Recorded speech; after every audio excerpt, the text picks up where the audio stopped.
शरीर में आत्मा रहती है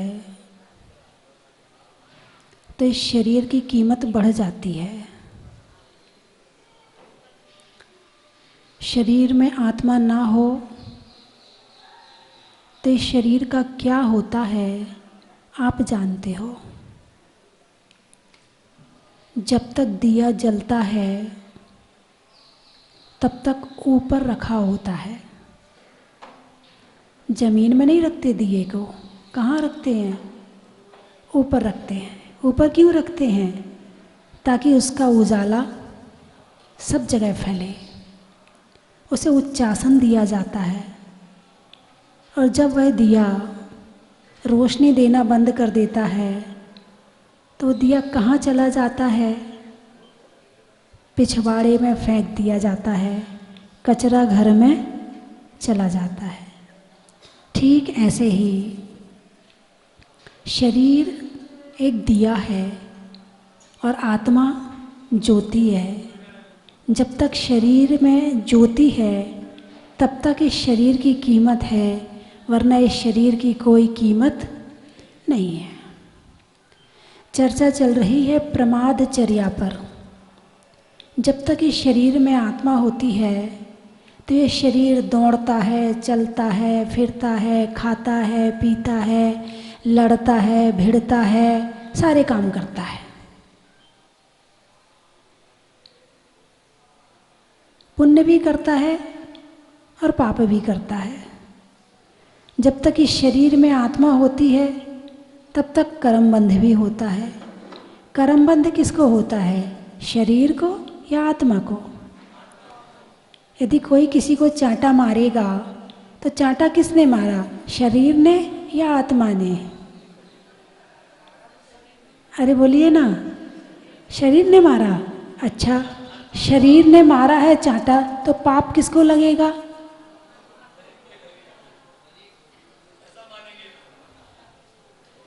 हैं? चांटा मारने वाला कौन है? हाथ या आत्मा? दिख कौन रहा है? शरीर दिख रहा है, हाथ दिख रहा है। मारने वाला दिख नहीं रहा है, लेकिन मारने वाली तो आत्मा है। यदि आत्मा में भाव पैदा नहीं होंगे किसी को मारने के प्रति तो ये हाथ उठ ही नहीं सकता है, ये उंगलियां हिल ही नहीं सकती हैं, यहाँ से वहाँ एक हाथ भी होने वाला नहीं है जब तक आत्मा का भाव ना हो। अभी इतने सारे लोग यहाँ पर बैठे हैं, सब प्रवचन सुन रहे हैं, बड़े ध्यान से सुन रहे हैं। अचानक फ़ोन में घंटी बजी, और घंटी बजी किसकी? आपके ज़रूरी व्यक्ति की। तो क्या करोगे आप? अब बैठोगे या उठकर जाके बात करोगे? और उसका फ़ोन है जिससे आपको पैसे लेने हैं, करोड़ 2 करोड़ रुपए लेने हैं, और उसने वादा कर रखा था कि आपको इस तारीख को दे दूंगा। तारीख वही है जब आप प्रवचन सुन रहे हो। अब उसका फ़ोन आया है। अब आप मुझे बताइए, आप फ़ोन सुनने जाओगे या फिर प्रवचन सुनोगे? फ़ोन सुनने जाओगे। अच्छा, तो ये आपको यहाँ से उठाकर वहाँ कौन ले गया? शरीर या आत्मा? आप यहाँ पदमपुरा में आए हैं तो कौन आया? शरीर आया या आप आए? कौन लेके आया? शरीर आपको लेके आया या कौन लेके आया आपको? आत्मा लेके आई। आत्मा में भाव उठे कि मुझे पदमपुरा जाना है, तब आपने प्रोग्राम बनाया, फिर विचार किया मुझे 8 दिन वहाँ रहना है, मुझे वहाँ 10 दिन रहना है, तो तैयारी भी उसी हिसाब से करी। तैयारी तो करी शरीर ने, क्या? तैयारी तो करी शरीर ने, लेकिन करने वाली आत्मा है। बोल रहा है, कौन बोल रहा है? आत्मा बोल रही है। कब बोलना, कितना बोलना, क्या बोलना, कहाँ बोलना, किस समय बोलना, इस बात का ज्ञान होना जरूरी है। कल मैंने आपको कहा था, कल बताऊंगी, कि कैसे बोलना, क्या बोलना, कब बोलना, कितना बोलना। आज संसार में जो लड़ाई झगड़े हैं ना, किस वजह से हैं? बोलने की वजह से या नहीं बोलने की वजह से?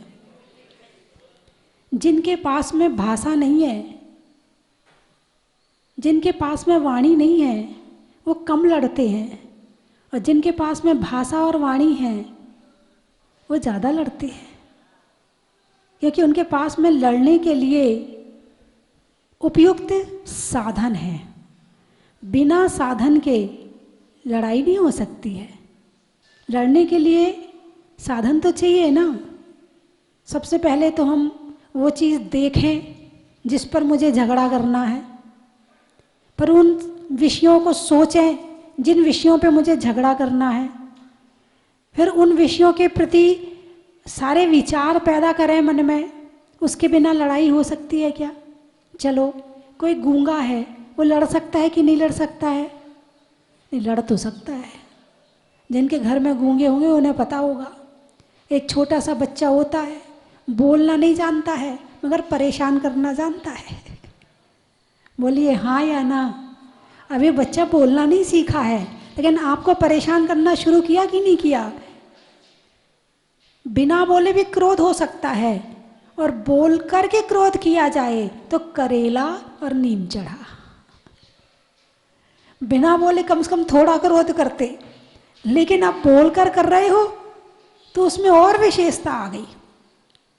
यानी पाप करने के लिए शक्ति चाहिए, साधन चाहिए। बिना साधन के, बिना शक्ति के पाप नहीं हो सकते हैं। पहले के समय में भी पाप तो होते थे, ऐसा नहीं कि पाप नहीं होते थे। वो समय भी कर्म भूमि भी थी, उस समय भी पाप और पुण्य दोनों होते थे। उस समय भी 7वें नरक का रास्ता खुला था। कम से कम अभी तो 7वें नरक का रास्ता नहीं खुला है। इतनी शक्ति नहीं है कि आप 7वें नरक जा सको, इतना पाप कर ही नहीं सकते हो।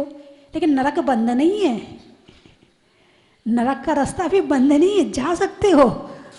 उसके लिए पाप तो करना जरूरी होगा, और पाप करने के लिए शक्ति चाहिए। जिस शक्ति से मोक्ष की प्राप्ति होती है, उसी शक्ति से नरक की प्राप्ति होती है। मोक्ष सबसे ऊपर है और 7वां नरक सबसे नीचे है, ठीक है ना?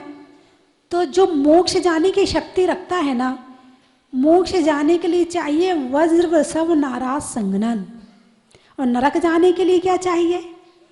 वज्र वृषभ नाराज संघनन।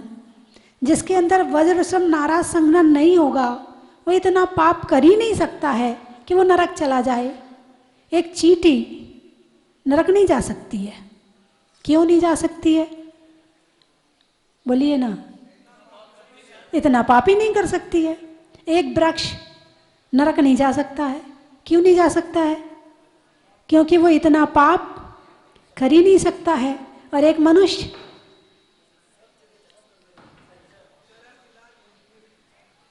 सब जगह जा सकता है, मतलब वो सब कुछ कर लेता है, सारी सामर्थ्य उसके पास में। हाँ, बिल्कुल ठीक बात है। मनुष्य एक ऐसी गति है, ऐसी आयु है, ऐसा शरीर है, इससे चारों गतियों का रास्ता खुला है। इससे चारों गति में जा सकते हैं। नरक जाने की इच्छा हो तो नरक जाना चाहो तो नरक जा सकते हैं। त्रेंच गति में जाना चाहो त्रेंच गति में जा सकते हैं। मोक्ष जाना चाहो मोक्ष जा सकते हैं। स्वर्ग जाना चाहो स्वर्ग जा सकते हैं। और मनुष्य से मनुष्य में आना चाहो तो उसमें भी जा सकते हैं। अब इसके लिए क्या करना पड़ेगा, ये आप तत्वार्थ सूत्र का 6वां अध्याय पढ़ लेना तो आपको पता चल जाएगा। मनुष्य बनना है तो क्या करना पड़ेगा, देव बनना है तो क्या करना पड़ेगा, नरक जाना है तो क्या करना पड़ेगा, और त्र्यंच गति में जाना है तो क्या करना पड़ेगा। बंभारंभ परिग्रहतम नारकस्यायुषा, ठीक है। माया त्रियज्ञो नस्य स्वभाव मार्दवम चा मानुषस्य।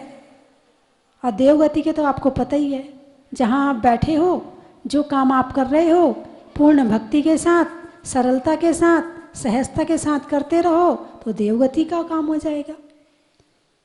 स्वाध्याय करते रहो, देव पूजा करते रहो, गुरु उपासना करते रहो, तप संयम और दान करते रहो तो स्वर्ग कहीं नहीं गया है।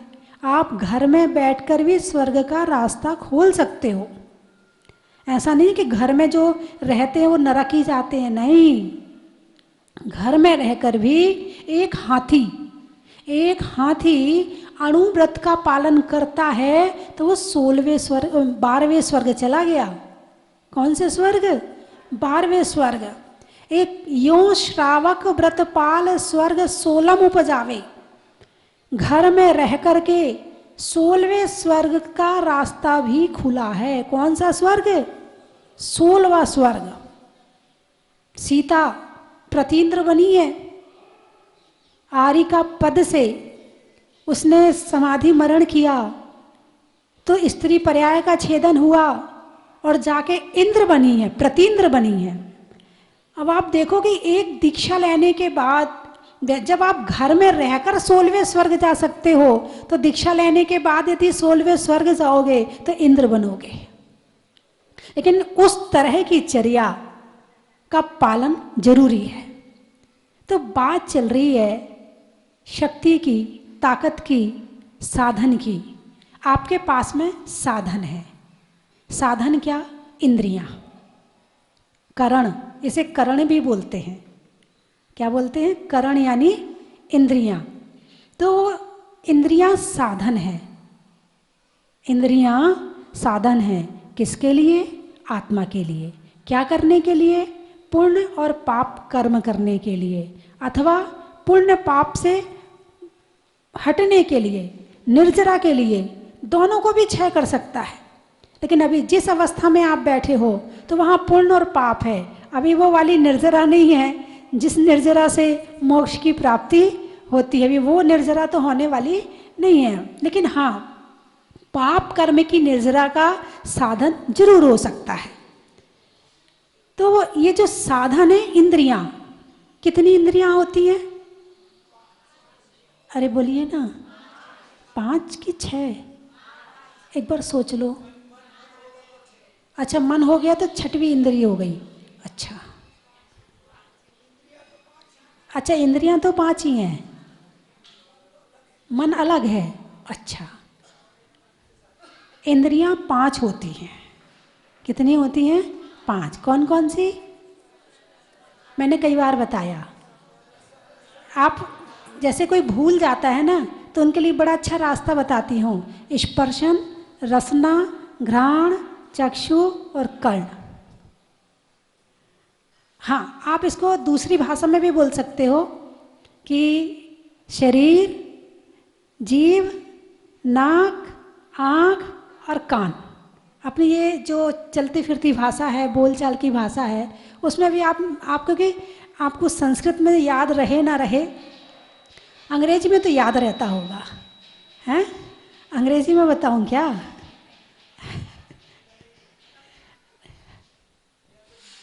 हिंदी वाले बैठे ना सारे, समझ गए ना मेरी बात? अंग्रेजी बोलने की जरूरत तो नहीं है? फिर ठीक है। तो ये 5 इंद्रियां हैं। एक इंद्रिय के पास केवल एक इंद्रिय होती है, शरीर होता है। क्या होता है? केवल शरीर। पेड़ है, उसके पास केवल शरीर है। पृथ्वी, जल, अग्नि, वायु और वनस्पति, ये 5 स्थावर कहे जाते हैं। और इनके पास केवल शरीर अकेला है, इसके आगे की इंद्रियां नहीं हैं। जब 2 इंद्रिय बनते हैं तो जीभ आ जाती है। ये क्रम से आते हैं। पहले शरीर तो है ही है, इसके बिना तो जीव संसार में रहता ही नहीं है। ठीक है? शरीर और रसना, फिर रसना आती है, फिर घ्राण आती है, फिर चक्षु और फिर कर्ण आते हैं। ऐसे एक क्रम से आते हैं। ऐसा नहीं है कि किसी की एक इंद्रिय हो तो एक इंद्रिय में अकेली आँख हो जाए, शरीर ना हो। ऐसा नहीं हो सकता है। जो आएगा वो क्रम से आएगा। तो 5 इंद्रियां साधन है। क्या है? साधन है। किस लिए? आत्मा को कार्य करने के लिए। आत्मा को कार्य करने के लिए। अब एक इंद्री कितना काम कर सकता है? कुछ भी नहीं कर सकता, बस जी रहा है। जीव का स्वभाव है जीना, जीव का स्वभाव है जीना, तो जी रहा है। किसी ने बीज जमीन में डाला, अंकुरण हुआ, बड़ा हो गया, किसी ने आके काटा, मर गया, हो गया काम उसका खत्म, फिर दूसरी पर्याय में चला जाएगा। ऐसे ही जल, अग्नि, वायु, वनस्पति, 2 इंद्रिय क्या कर सकता है? मुंह मिल गया बस खा सकता है। केंचुआ है, लट है, क्या करते हैं? जीभ तो मिल गई है, अब कोई मिट्टी खा रहा है, कोई अनाज खा रहा है, कोई कुछ खा रहा है, खाने के अलावा दूसरा काम नहीं कर सकते। 3 इंद्रिय, एक और इंद्रिय आ गई, नाक मिल गई, अब क्या कर सकते हैं? चींटी है, सूंघ सकते हैं। सूंघ के क्या करेंगे? जहाँ हमारे भोजन की, उसके पसंद के भोजन की चीनी रखी है, वहाँ जाके चीनी खा लेगी और क्या करेगी? इससे ज़्यादा और क्या काम बचा? बस खाने का काम बचा। नाक आई तो भी खाना, मुंह आया तो भी खाना। फिर आई आँख, अब आँख मिल गई। मक्खी के पास आँख है ना, मच्छर के पास भी आँख है।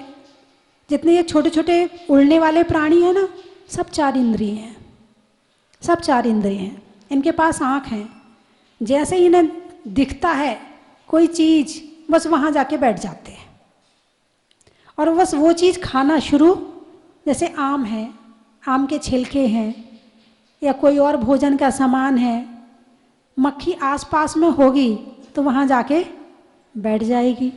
और तो और छोड़ो, जरा सा शरीर में कट लग जाए और खून आ जाए या पीप आ जाए और 2-4 मक्खियाँ यहाँ वहाँ उड़ रही हों, कहाँ आके बैठेंगी?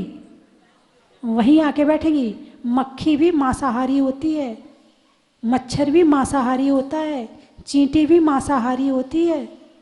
इस शाकाहारी होने का सौभाग्य तो केवल मनुष्य को मिला है। बाकी तो गतियों में पहली बात तो हे उपादेय का ज्ञान ही नहीं है कि क्या खाना और क्या नहीं खाना। अब ये शक्ति के प्रतीक इंद्रियां भी मिल गई, मगर अभी भी हे उपादेय का ज्ञान करने का के लिए मन नहीं मिला। अब 4 इंद्रिय के बाद में आई 5 इंद्रिय। 5 इंद्रिय में स्पर्शन, रसना, घ्राण, चक्षु और कर्ण मिल गए, लेकिन पशु बन गए। क्या बन गए? पशु। इंद्रियां तो 5 मिल गई, मन भी मिल गया सोचने के लिए, लेकिन पशु बन गए। अब पशु बन गए, कुछ नहीं कर सकते। क्या कर सकते? तुम्हारे गले में रस्सी बांध के और खूंटे से बांध दिया, बस चारा चरते रहो और बैठे रहो भाई। ज़्यादा हुआ, गांव के पशु होंगे तो थोड़ा सा जंगल में घुमाने ले जाएंगे, वहाँ की घास खा के आ जाओगे, लौट के शाम को घर आ जाओगे, फिर अपने गले में बांध के रस्सी, फिर अपने खड़े रहो वहाँ पर। और भी हैं। तो आपको क्या लगता है कि ये जो पर्याय जो मैंने अभी बताई है, इसमें कौन अपन लोग गए नहीं गए? अपन कभी चींटी बने नहीं बने?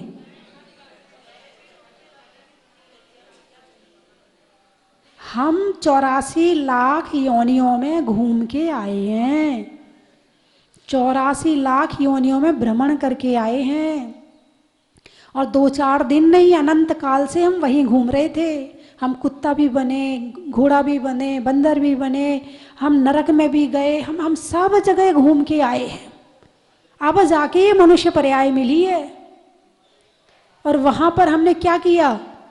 वहाँ पर केवल खाना, इसके अलावा कुछ भी नहीं किया। जब पंचेंद्री बने तो पंचेंद्री में थोड़ा मन भी मिल गया।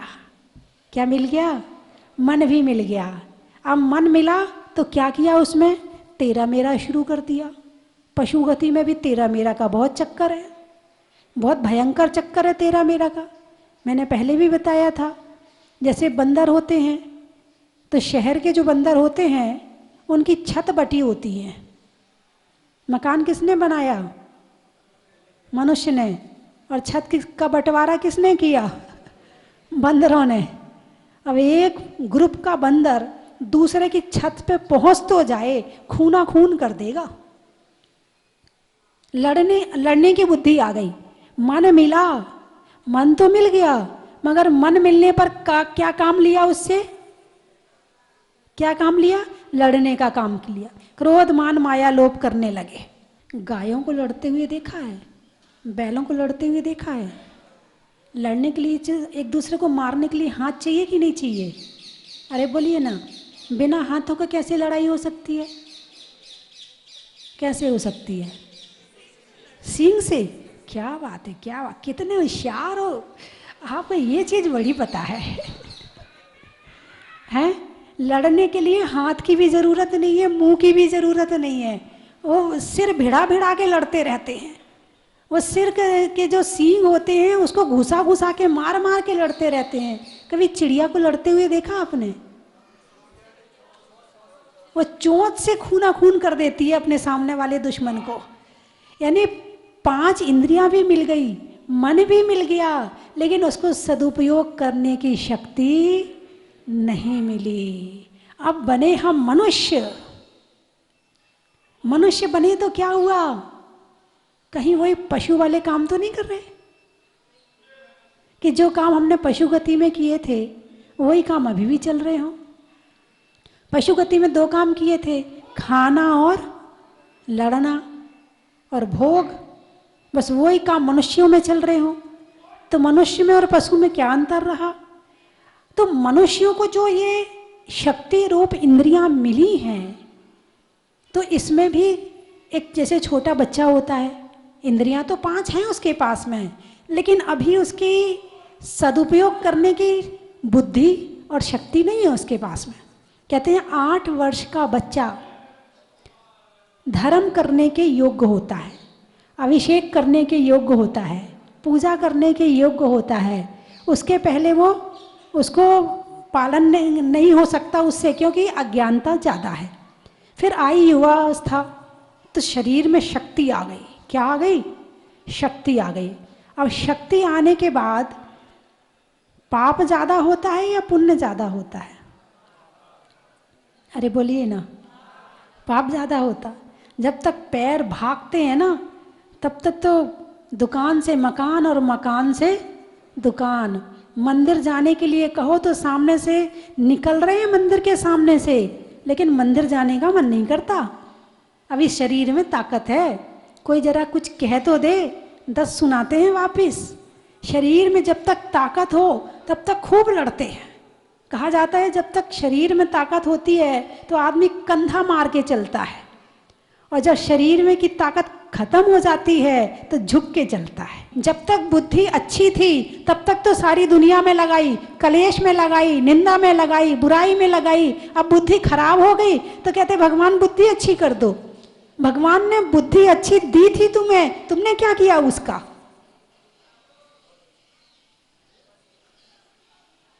चौबीस घंटे में से आप कितने समय ऐसे हैं कि जो अपनी बुद्धि का आप सदुपयोग करते हैं?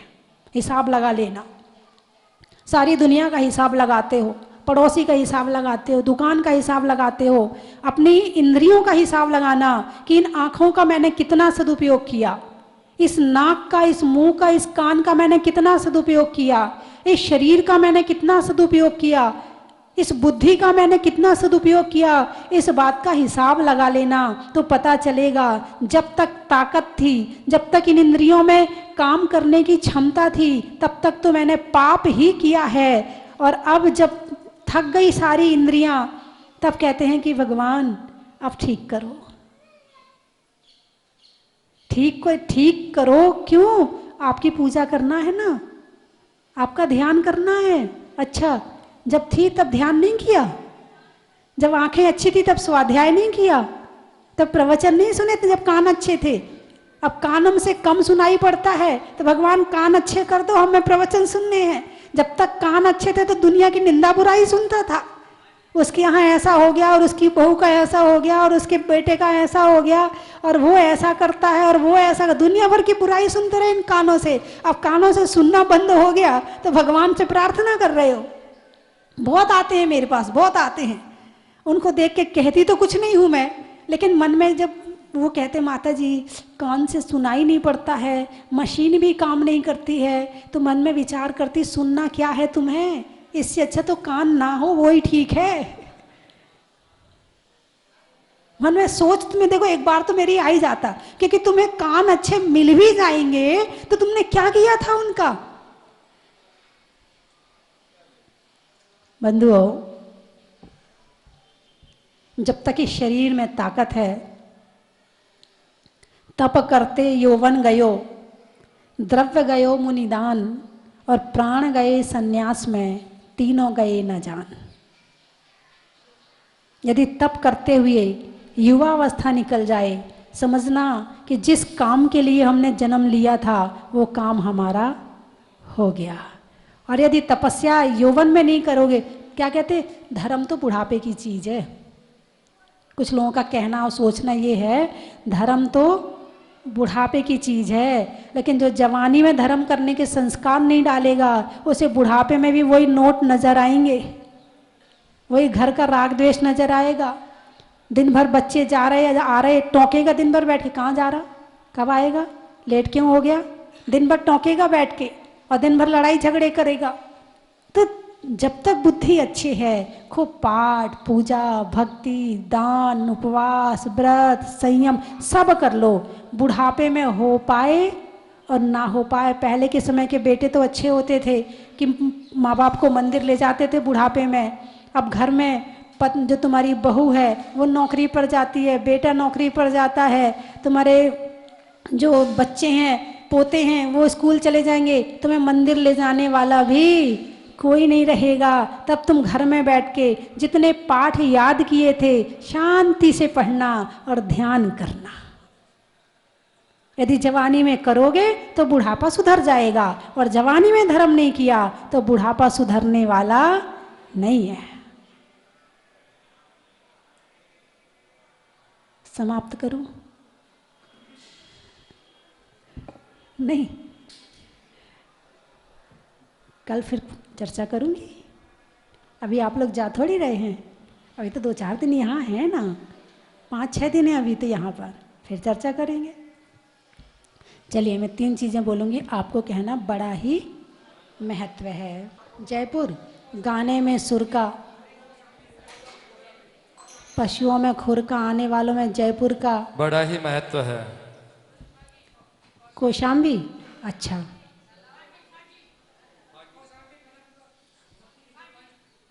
आने वालों में कौशाम्बी का बड़ा ही महत्व है।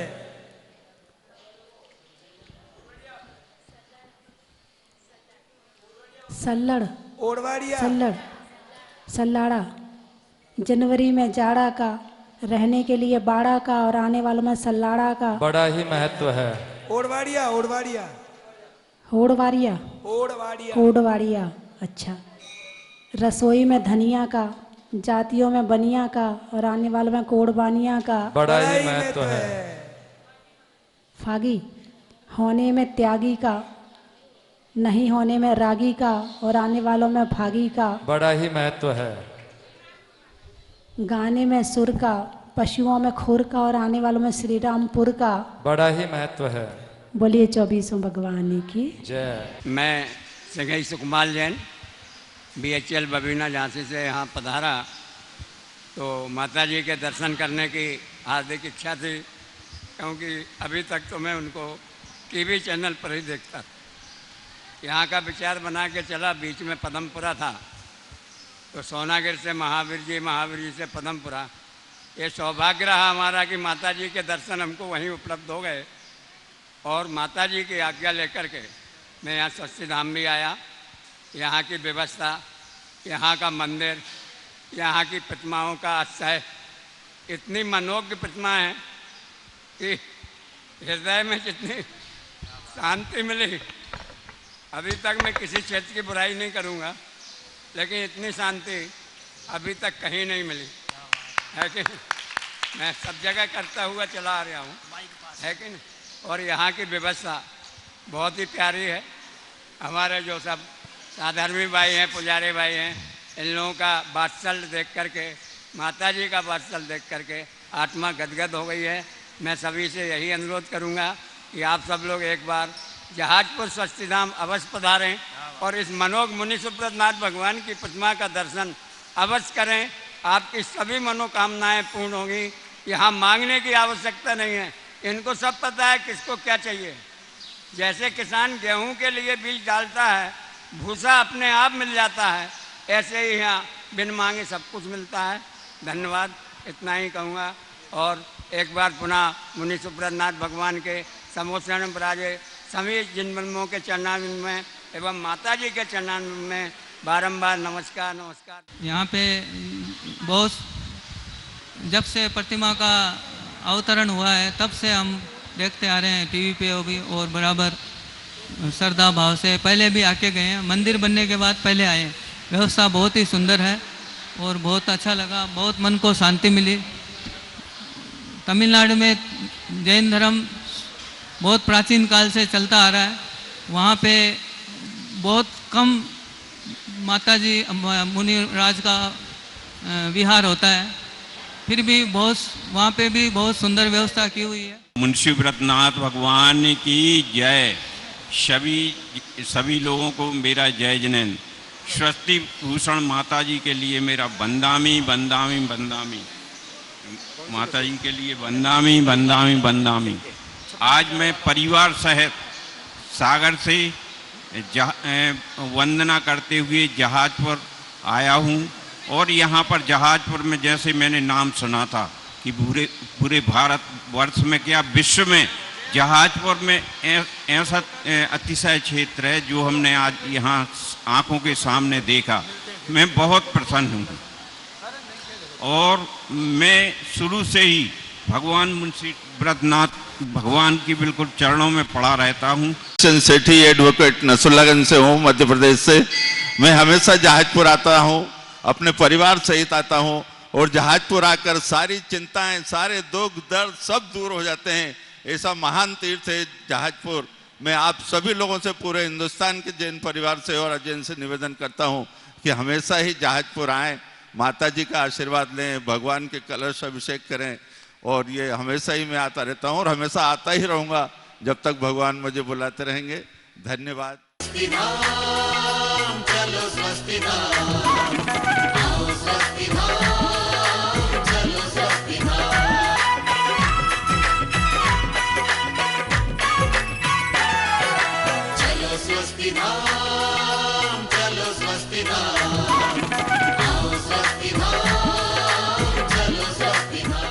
चन की थाल को सजाओ रे आज, रत्नों की थाल को भर लाओ रे आज। आओ आओ करे रे गुणगान आरती भगवन की। आओ आओ करे गुणगान आरती भगवन की। आओ आओ करे रे गुणगान आरती भगवन की।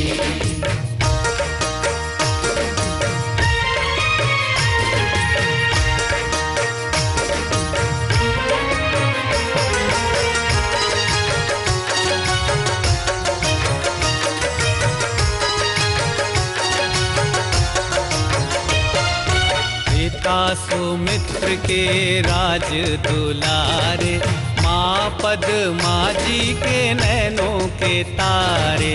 पिता सुमित्र के राज दुलारे, माँ पद्मा जी के नैनों के तारे। राजगृही में जन्म लियो आप, राजगृही में जन्म लियो आप। आओ आओ मनाए खुशी आज आरती भगवन की। आओ आओ करे गुणगान आरती भगवन की। आओ आओ करे गुणगान आरती भगवन की।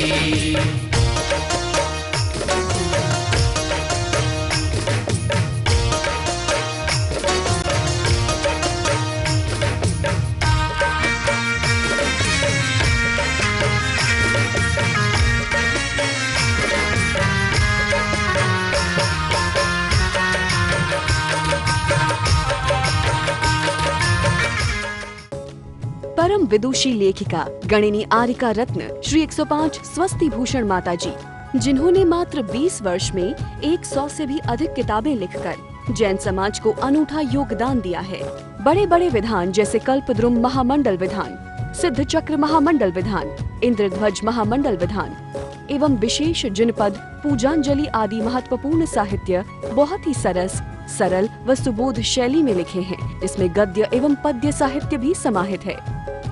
इन महान साहित्यों को पढ़कर आप भी अपने ज्ञान का विकास कर सकते हैं। साहित्य प्राप्त करने हेतु आज ही संपर्क करें। संपर्क सूत्र 7906062500 9868345768।